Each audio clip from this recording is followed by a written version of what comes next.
क्या होगा अगर देश के दिग्गज उद्योगपति रतन टाटा आपको फोन पे कहें कि क्या आप मेरे असिस्टेंट बनोगे। निश्चित ही आपके या किसी के भी सपने हो सकते हैं। कुछ ऐसा ही हुआ 28 साल के शांतनु नायडू के साथ। हेलो दोस्तों, मैं हूं आपका अपना राज और लाइव राज बायोग्राफी चैनल में आपका स्वागत है। मुंबई के रहने वाले शांतनु नायडू एक ऐसी खुशनसीब युवा है जिनसे प्रभावित होकर रतन टाटा ने खुद उनके फोन पे कहा कि जो आप काम कर रहे हैं मैं उनसे बहुत ही प्रभावित हूँ, क्या आप मेरे असिस्टेंट बनोगे। आपको बता दें कि शांतनु नायडू बताते हैं कि 2014 में उनकी जिंदगी बदल गई। करीब 5 साल पहले उन्होंने एक कुत्ते को सड़क पे मरते हुए एक्सीडेंट में देखा था। शांतनु नायडू ने कुत्ते को इस तरह से मरने से बचाने के लिए कुछ सोचना शुरू कर दिया। शांतनु को कुत्ते के गले पे कॉलर पट्टा बनाने का आइडिया आया और ऐसा चमकदार कॉलर जिससे वाहन चालक दूर से ही देख सके। शांतनु बताते हैं कि उनका ये काम और ये आइडिया लोगों को बहुत ही पसंद आया। इसे लेकर मीडिया में भी लिखा गया और टाटा समूह के समाचार पत्रों में भी इसे प्रकाशित किया गया। इसी बीच मेरे पापा ने भी मुझसे कहा कि रतन टाटा को यह पत्र लिखो। ऐसा इसलिए कहा क्योंकि रतन टाटा को भी कुत्तों से बहुत ही प्यार है। शांतनु के अनुसार पहले वह हिचकिचा रहे थे, लेकिन लिखे गए पत्र का उनका जवाब 2 महीने बाद आया। इसमें उन्होंने रतन टाटा के साथ मीटिंग के लिए बुलाया गया था। उन्हें यह यकीन नहीं हुआ। इसके बाद रतन टाटा ने उन्हें खुद फोन पे कहा कि मुझे मेरे ऑफिस में बहुत काम होता है, क्या तुम मेरे ट्रस्ट के लिए काम करोगे। शांतनु कहते हैं कि उस वक्त मुझे समझ नहीं आया था कि क्या किया जाए, कैसी प्रक्रिया दी जाए, लेकिन अब वह रतन टाटा ट्रस्ट के साथ काम कर रहे हैं। शांतनु नायडू ने 28 साल की उम्र में बिजनेस इंडस्ट्रीज में नया मुकाम हासिल किया है।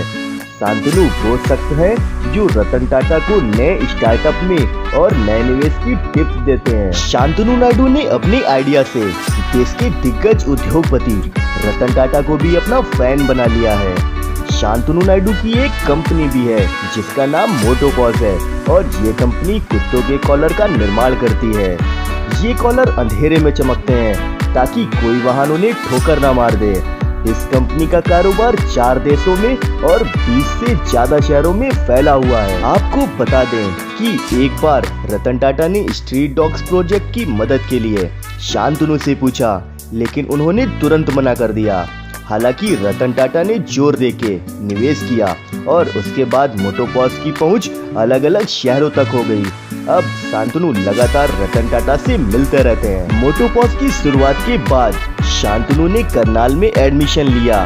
यहाँ से शांतनु ने MBA किया है।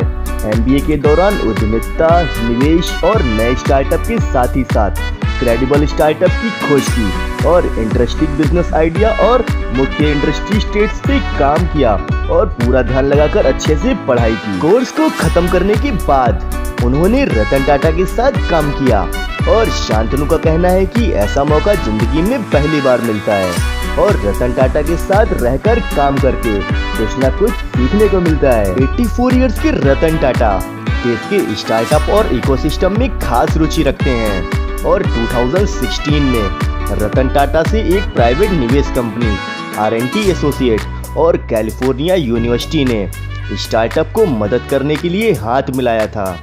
इसके अलावा उद्यमियों को रतन टाटा के साथ काम करने का मौका मिलता है और यही वजह है कि जिन स्टार्टअप को रतन टाटा का सपोर्ट मिल जाता है उनकी वैल्यू तुरंत का तुरंत बढ़ जाती है। हम शांतनु जी के उज्जवल भविष्य की कामना करते हैं और बहुत सारी बधाइयाँ देते हैं।